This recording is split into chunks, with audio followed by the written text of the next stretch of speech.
Hello students, आज हम लोग करने वाले हैं क्लास 10 साइंस के chapter 10 light reflection and refraction के मोस्ट इंपॉर्टेंट एमसीक्यू जो कि आपके टर्म 1 में आने वाले हैं। इससे पहले हमने केमिस्ट्री के 3 चैप्टर के मोस्ट इंपॉर्टेंट एमसीक्यूज भी करवा दिए हैं। उसका कोर्स पूरा खत्म हो गया टर्म 1 के हिसाब से, तो आप वो भी जाके देख सकते हो। ऊपर आई बटन में आपको लिंक मिल जाएगी और डिस्क्रिप्शन में भी आपको लिंक मिल जाएगा और आप जाके प्लेलिस्ट भी देख सकते हो। तो आज हम लोग करने वाले फिजिक्स का chapter 10 light reflection and refraction के मोस्ट इंपॉर्टेंट एमसीक्यूज।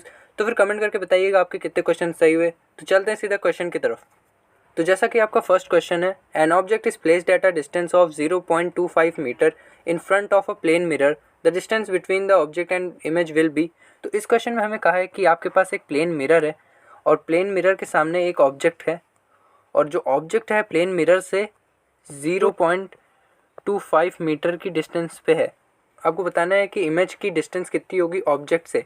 तो हमें पता है कि जब हम प्लेन मिरर के सामने कोई ऑब्जेक्ट रखते हैं तो उसकी जो इमेज होती है सेम डिस्टेंस पे ही बनती है, तो इतने ही डिस्टेंस पे आपकी इमेज भी बन जाएगी। ये अगर आप मान लो ये ऑब्जेक्ट है और ये मान लो इमेज है और ये इमेज भी आपकी बनेगी 0.25 मीटर पे। और हमसे क्वेश्चन में पूछा है ऑब्जेक्ट और इमेज के बीच की डिस्टेंस। एक मिनट में कलर चेंज कर लेता हूँ। हमसे पूछा है ये डिस्टेंस, ये पूरी डिस्टेंस पूछी है हमसे। तो ये जो पूरी डिस्टेंस होगी वो होगी 0.25 प्लस 0.25। तो जब हम इसको प्लस करेंगे तो आपका आंसर आएगा 0.5 मीटर और यही इसका आंसर हो जाएगा। और ये है आपका ऑप्शन नंबर सी। तो आपसे पूछा था ऑब्जेक्ट और इमेज के बीच की डिस्टेंस, और अगर आपसे इमेज की डिस्टेंस प्लेन मिरर से पूछी गई होती तो वो 0.25 होती। बस ऐसे हमारे साथ बने रहिए। मैं आपके लिए फिजिक्स एकदम इजी कर दूंगा, एकदम इजी से इजी एक्सप्लेनेशन दूंगा। जिसको भी फिजिक्स का रे ऑप्टिक्स टॉपिक बहुत टफ लगता है उसके लिए अब ये बहुत इजी होने वाला है, क्योंकि मैं आपको बहुत इजी से इजी एक्सप्लेनेशन दूंगा इसका और आपके क्वेश्चन 2 चुटकियों में हो जाएंगे। अब चलिए बढ़ते हैं नेक्स्ट क्वेश्चन की तरफ। तो नेक्स्ट क्वेश्चन है आपका, the angle of incidence for a ray of light having 0 reflection angle is. तो इस क्वेश्चन में दिया है एंगल ऑफ रिफ्लेक्शन आपको 0 डिग्री और आपसे पूछा है कि एंगल ऑफ इंसिडेंस कितना होगा। तो आपको लॉ ऑफ रिफ्लेक्शन का फर्स्ट लॉ तो याद होगा। तो आपका फर्स्ट लॉ ऑफ रिफ्लेक्शन कहता है कि angle of incidence is equal to angle of refraction. जो आपका एंगल आई होता है वही आपका इक्वल्स टू होता है एंगल आर के। तो इस हिसाब से एंगल आई की वैल्यू 0 डिग्री हो जाएगी। तो आपका सही आंसर भी हो जाएगा ऑप्शन नंबर ए 0। तो चलते हैं अपने नेक्स्ट क्वेश्चन की तरफ। नेक्स्ट क्वेश्चन है आपका, which of the following mirror is used by a dentist to examine a small cavity. वो इसमें पूछा है कि डेंटिस्ट कौन सा मिरर यूज़ करता है आपके दांत के अंदर स्मॉल कैविटीज़ देखने के लिए। तो इसका अगर आपको आंसर पता है तो कमेंट डाउन करिए और जिसका सही आंसर हो जाएगा वो होगा कॉन्केव मिरर। तो कॉन्केव मिरर से हम कोई भी छोटी चीज़ बड़ी देख सकते हैं। तो मैं आपको बता देता हूँ कॉन्केव मिरर कुछ ऐसा होता है। ये होता है आपका कॉन्केव मिरर। और अगर कॉन्वेक्स मिरर आपसे पूछा होता डायग्राम में तो वो भी हो जाता आपका कुछ इस तरह। उसमें जो पॉलिश सरफेस होती है वो अंदर की तरफ होती। तो इसमें थोड़ा डायग्राम अच्छे से नहीं बनाया पर आप समझ जाइएगा। अब चलते हैं नेक्स्ट क्वेश्चन की तरफ। नेक्स्ट क्वेश्चन है आपका, an object at a distance of 30 centimetre from a concave mirror gets its image at the same point, the focal length of the mirror is. तो क्वेश्चन में पूछा है कि कॉन्केव मिरर के सामने एक ऑब्जेक्ट रखा है जो कि 30 सेंटीमीटर उससे दूर है और जो इमेज है वो उसी पॉइंट पे बनती है। तो आपको उसका फोकल लेंथ बताना है। तो पहले मैं इसका एक डायग्राम बना देता हूँ। ये है आपका कुछ कॉन्केव मिरर और ये हमारी प्रिंसिपल एक्सिस हो गई। ये हमारा हो गया फोकस, ये हो गया हमारा सेंटर ऑफ कर्वेचर। ठीक है। तो अब अगर आप ध्यान से क्वेश्चन पढ़ो तो इसमें लिखा है कि ऑब्जेक्ट, जहाँ ऑब्जेक्ट है वहीं पे आपकी इमेज बनी है। ऑब्जेक्ट आपका सेंटर ऑफ कर्वेचर पे रखा हुआ है। तो आपको वो कंडीशन याद होगी, जब आपका ऑब्जेक्ट सेंटर ऑफ कर्वेचर पे होता है तो इमेज भी आपकी सेंटर ऑफ कर्वेचर पे ही बनती है। मैं अभी आपको यहाँ पर रे डायग्राम बनाना थोड़ा मुश्किल है क्योंकि स्क्रीन में मैं थोड़ा अच्छे से बना नहीं पाऊँगा, पर फिर भी मैं आपको ऐसे समझा देता हूँ। मान लीजिए यहाँ पे एक लाइट गई, वो फोकस से होके जाएगी और फिर यह यहाँ से ऐसे जाएगी। तो आपका जो ये इमेज बनेगी वो सेंटर ऑफ कर्वेचर पे ही बनेगी, रियल और इन्वर्टेड बनेगी। तो सी से लेके मिरर तक इसकी डिस्टेंस है 30 सेंटीमीटर।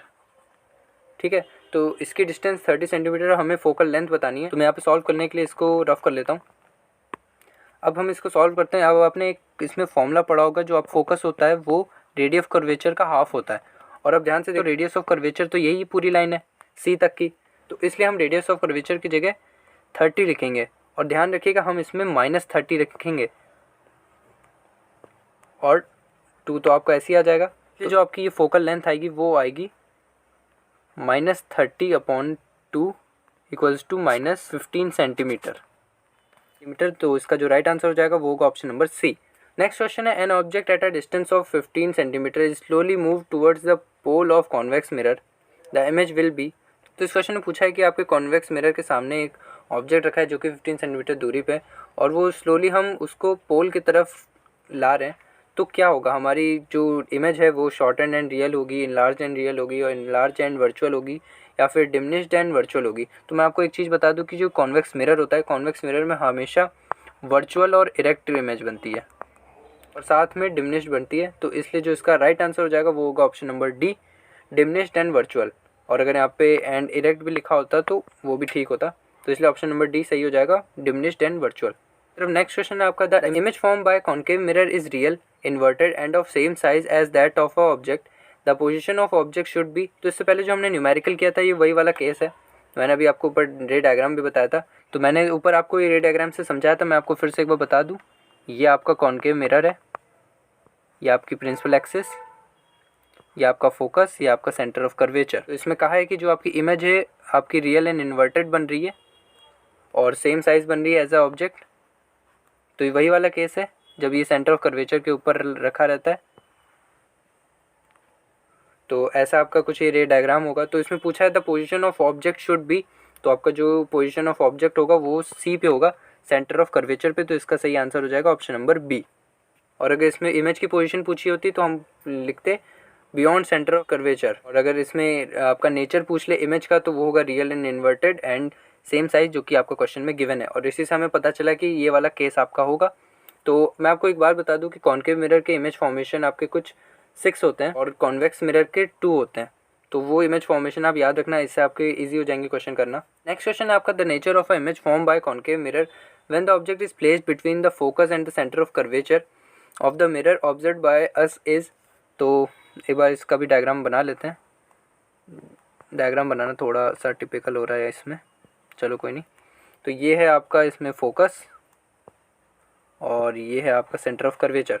तो इसमें पूछा गया है, इसमें बोला है कि जो आपका ऑब्जेक्ट है हमने उसको रखा है फोकस और सेंटर ऑफ कर्वेचर के बीच में, तो ये लो हमने भैया अपना ऑब्जेक्ट रख दिया, और अब हमें बताना है कि जो इमेज बनेगी वो कैसी होगी। तो मैंने आपको बताया था कि आपका जो कॉन्केव मिरर होता है वो हमेशा रियल और इन्वर्टेड इमेज फॉर्म करता है, बस एक एक्सेप्शन केस होता है जिसमें वर्चुअल एंड इरेक्ट फॉर्म करता है, जब पोल और फोकस के बीच में आपका ऑब्जेक्ट होता है। तो ये आपका ये पोल है, जब पोल और फोकस के बीच में आपका ऑब्जेक्ट रहेगा तभी वो वर्चुअल एंड डायरेक्ट फॉर्म करेगी, वरना वो हमेशा real and inverted he image बनाती है। तो इस केस में भी आपका जो इमेज बनेगी वो रियल और इन्वर्टेड बनेगी और इनलार्ज बनेगी, तो इसका ऑप्शन नंबर सी सही हो जाएगा आंसर। तो मैंने कैसे बताया कि वो इनलार्ज बनेगी, तो उसके लिए हमें रे डायग्राम बनाना पड़ेगा। तो चलिए रे डायग्राम बना लेते हैं। तो ये रह गई हमारी ऑब्जेक्ट से और ये गई फोकस की तरफ, और फिर ये गई फोकस से और पैरेलली यहाँ चले गई। तो अब ध्यान से देखिए जो इमेज बन रही है वो यहाँ बन रही है, और इमेज का साइज़ और ऑब्जेक्ट का साइज़ अगर हम कंपेयर करें तो इमेज का साइज़ ज़्यादा बड़ा है एज कम्पेयर टू ऑब्जेक्ट का, तो इसलिए इमेज का जो नेचर होगा वो होगा real and inverted and enlarged. Next question है आपका, the nature of image form by convex mirror when the object distance from the mirror is less than distance between pole and focal point of the mirror would be. इसमें आपको nature of the image बताना है convex mirror का। तो convex mirror आपका कुछ ऐसा होता है, वो अंदर की तरफ पॉलिश होता है। ये आपकी प्रिंसिपल एक्सिस हो गई, ये आपका पोल है, और ये आपका है फोकस, और ये है आपका सेंटर ऑफ कर्वेचर। क्वेश्चन में आपको ऑब्जेक्ट डिस्टेंस को थोड़ा कंफ्यूज करने के लिए दिया गया है, और हमको पता है कि कॉन्वेक्स मिरर में हमेशा 2 केस होते हैं। एक तो पहला केस होता है कि आपकी जो रे आ रही होती है वो इन्फिनिटी से आ रही होती है और ऐसे टकरा के वापस चले जाती है, और मिरर से टकराने के बाद वो डाइवर्ज हो जाती है, और डाइवर्ज होने के बाद फोकस से अपीयर टू मीट करती है। और दूसरा केस होता है जब हम ऑब्जेक्ट इन्फिनिटी और पोल के बीच में होता है, तो इसमें अगर हम अपने ऑब्जेक्ट को कहीं भी रख दे, चाहे यहाँ रख दे चाहे यहाँ रख दे, तो आपका जो इमेज होती है वो हमेशा पोल और फोकस के बीच में बनती है। तो हमें वैसे भी इसका नेचर बताना है, तो जो आपका नेचर होगा वो होगा वर्चुअल एंड इरेक्ट। जो आपका कॉन्वेक्स मिरर होता है वो हमेशा वर्चुअल और इरेक्ट इमेज बनाता है, और जो उसका साइज़ होता है वो हमेशा डिमिनिश्ड होता है, और हाईली डिमिनिश्ड तब होता है जब आपकी रे इन्फिनिटी से आ रही होती है। तो इसका जो सही आंसर हो जाएगा वो होगा वर्चुअल एंड इरेक्ट और डिमिनिश्ड इन साइज। तो ये आपका आंसर है option number C, virtual, upright and diminished in size. Erect और अपराइट दोनों सेम है, तो इसमें कंफ्यूज ना होइएगा। तो चलते हैं अपने नेक्स्ट क्वेश्चन की तरफ। तो नेक्स्ट क्वेश्चन है आपका, the angle of incidence I and refraction are equal in a transparent slab when the value of I is, तो इसमें पूछा है कि वो कौन सी वैल्यू आई की होगी जब आपका एंगल ऑफ इंसिडेंस और रिफ्रैक्शन दोनों इक्वल होगा ट्रांसपेरेंट स्लैब में। तो पहले एक ट्रांसपेरेंट स्लैब बना लेते। तो ये हमारा ट्रांसपेरेंट स्लैब है। तो मैं आपको बता दूं ये तब सेम होता है जब आपका, तो कभी भी हम इंसिडेंट रे को नॉर्मली ग्लास स्लैब में डालें तो बिना डेविएट किए सीधा ग्लास स्लैब से बाहर निकल आती है और एकदम वो स्ट्रेट निकलती है। तो इसलिए जो आई की वैल्यू हो जाएगी वो होगी 0, क्योंकि नॉर्मली भेजा गया है ग्लास स्लैब के, तो इसलिए आपका ए आंसर सही हो जाएगा 0 डिग्री। नेक्स्ट क्वेश्चन है आपका, the light from the sun falling on a convex lens will converge at a point called, तो मैं आपको बता दूं कॉन्वेक्स लेंस आपका कुछ ऐसा होता है शेप का। तो इसमें पूछा अगर लाइट आपकी सन से आएगी तो सन से कुछ ऐसे इन्फिनिटी से आएगी और वो इन्फिनिटी से एक पॉइंट पे जाके जाएगी, तो इस पॉइंट को क्या कहते हैं? तो इस पॉइंट को हम फोकस कहते हैं। ये बड़ा इजी क्वेश्चन था, तो ऑप्शन नंबर बी आपका सही आंसर हो जाएगा, फोकस। नेक्स्ट क्वेश्चन है आपका, डाइवर्जेंट लेंस विल प्रोड्यूस, तो पहले मैं आपको बता दूं ये जो डाइवर्जेंट लेंस होता है इसको हम कहते हैं कॉनकेव लेंस। तो डाइवर्जेंट लेंस को हम कॉनकेव लेंस भी कहते हैं। इसमें पूछा है कि डाइवर्जेंट लेंस आपकी कौन सी इमेज प्रोड्यूस करेगा, तो जो आपका डाइवर्जेंट लेंस जो कि आपका कॉनकेव लेंस भी है वो हमेशा वर्चुअल इमेज बनाएगा, तो इसलिए इसका सही आंसर हो जाएगा option number B, always form virtual image. Next question है आपका, magnified real image is formed by a convex lens when the object is at, तो इसलिए भी हम पहले एक बना लेते हैं रे डायग्राम।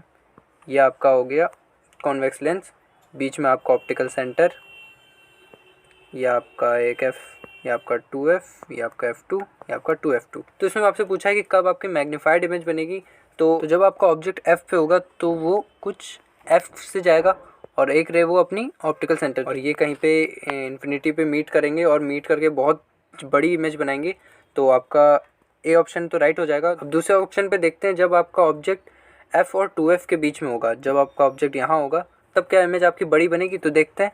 तो जब आपका ऑब्जेक्ट f और 2f के बीच में होगा तब भी आपकी एक रे ऐसे जाएगी और वो f से निकलेगी, और दूसरी रे आपकी कुछ यहाँ ऐसे निकलेगी, और ये जब मीट करेंगे तो यहाँ पे एक इमेज बनाएंगे, तो ये भी as a compare to object image आपकी ये भी बड़ी है, तो इसलिए आपका बी ऑप्शन में भी आपकी मैग्नीफाइड इमेज बनेगी। अब आते हैं सी ऑप्शन पे, जब ऑब्जेक्ट 2f पे होगा तो वो इधर 2f2 पे बनेगी और सेम साइज़ की बनेगी, तो इसका इमेज फॉर्मेशन इसमें करना थोड़ा मुश्किल है। तो आपको मैं बता दूँ इसमें ये ऐसा जाएगा और ये ऐसे करके कुछ ऐसा जाएगा, तो इसलिए ऐसे बराबर, और ये जो आपकी इमेज होती है ये दोनों बराबर बनती है। इस क्वेश्चन में हमसे पूछा था कि मैग्नीफाइड इमेज किस में बनेगी, मैंने आपको बता दिया जब आपका ऑब्जेक्ट फोकस पे होगा या फिर आपका ऑब्जेक्ट f और 2f के बीच में होगा, तो इसका जो सही आंसर हो जाएगा वो होगा option number D, A and B both. अब आते हैं नेक्स्ट क्वेश्चन की तरफ। नेक्स्ट क्वेश्चन है आपका, beams of light are incident through a holes A and B and emerge out of a box through the holes C and D respectively as shown in the figure. Which of the following could be inside the box? तो हमें एक diagram दिया और हमें कहा है कि हमने बीम ऑफ लाइट A से डाली और B से डाली, और जब ये निकल के आई तो ये C से निकली और D से निकली। तो हमें बताना है कि इस बॉक्स के अंदर क्या रखा है, क्या रेक्टेंगुलर ग्लास स्लैब रखा है, कॉन्वेक्स लेंस है, क्या कॉन्केव लेंस है, या फिर प्रिज्म है। तो अगर आपको इसका आंसर पता है तो कमेंट करके बताइए। तो इसका सही आंसर हो जाएगा ऑप्शन नंबर ए, रेक्टेंगुलर ग्लास स्लैब, क्योंकि जब आपकी रे जाएगी आपकी ए होल से तो वो कुछ ऐसे डेविएट करके सी से निकल जाएगी, और ऐसा तब होता है जब आपका ग्लास स्लैब रखा होता है। तो अगर आपने ग्लास स्लैब का इमेज फॉर्मेशन देखा होगा तो आपको पता होगा। चलते हैं नेक्स्ट क्वेश्चन में। इसमें मैंने पिक्चर क्वेश्चन भी रखे हैं क्योंकि पिक्चर क्वेश्चन आपके इस बार बोर्ड एग्जाम में आ सकते हैं। तो चलते हैं इस क्वेश्चन में। तो ये क्वेश्चन कह रहा है, student does the experiment on tracing the path of a ray light passing through a rectangular glass slab for a different angles of incidence. He can get a correct measure of the angle of incidence and the angle of emergence by following the labeling indicated in figure। तो मैंने ऊपर इसीलिए आपका वो diagram नहीं बनाया क्योंकि इसमें बन भी नहीं पाता और इसमें बना हुआ था। तो इसमें आपको बताना है वो इसमें कौन सा सही इमेज फॉर्मेशन है, तो कमेंट करके बताइए इसका सही आंसर। इसका राइट आंसर हो जाएगा ऑप्शन नंबर डी, 4। तो जब हमारे लाइट रे यहाँ से ऐसे जाएगी वो नॉर्मल से थोड़ा बेंट हो जाएगी, तो वो बेंट होकर ऐसे जाएगी और फिर वो नॉर्मल से अवे निकल जाएगी, तो इसलिए ये आपका सही इमेज फॉर्मेशन होगा, तो इसलिए ऑप्शन नंबर डी आपका सही आंसर होगा।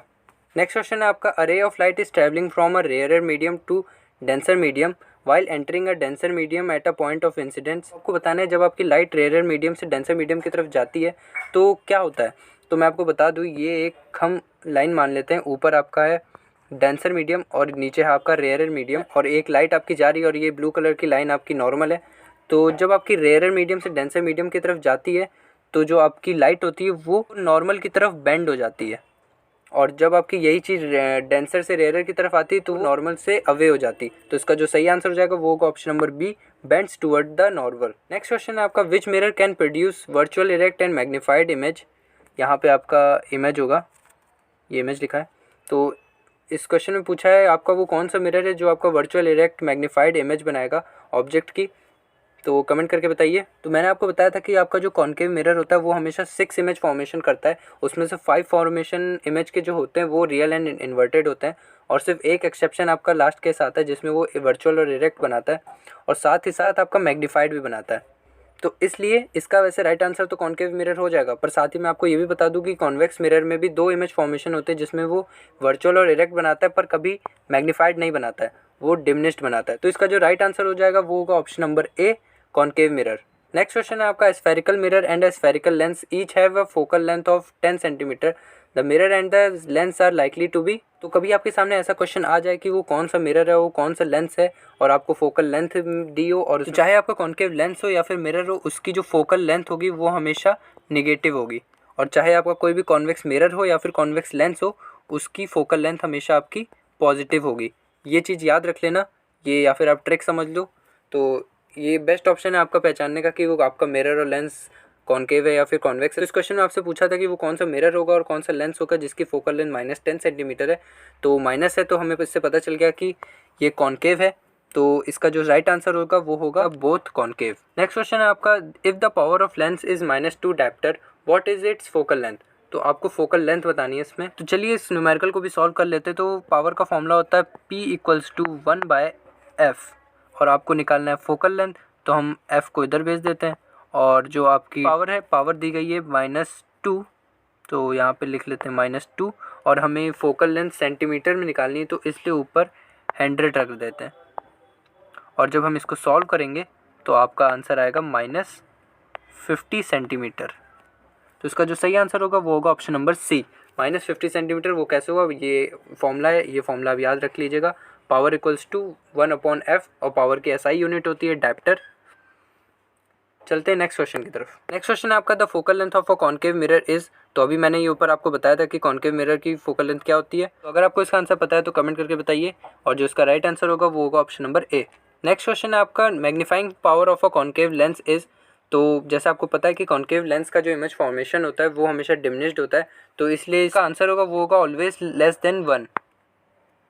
तो नेक्स्ट क्वेश्चन है आपका, image form by a reflection from a plane mirror is. तो जो प्लेन मिरर में आपकी इमेज फॉर्म्ड होती है वो कैसी होती है, क्या वो वर्चुअल एंड इरेक्ट होती है, रियल एंड इन्वर्टेड होती है, या फिर रियल एंड इरेक्ट होती है, या फिर वर्चुअल एंड इन्वर्टेड होती है। तो इसका जो सही आंसर होगा वो होगा वर्चुअल एंड इरेक्ट। तो जो आपकी प्लेन मिरर होते हैं वो हमेशा इमेज फॉर्म करता है वर्चुअल और इरेक्ट।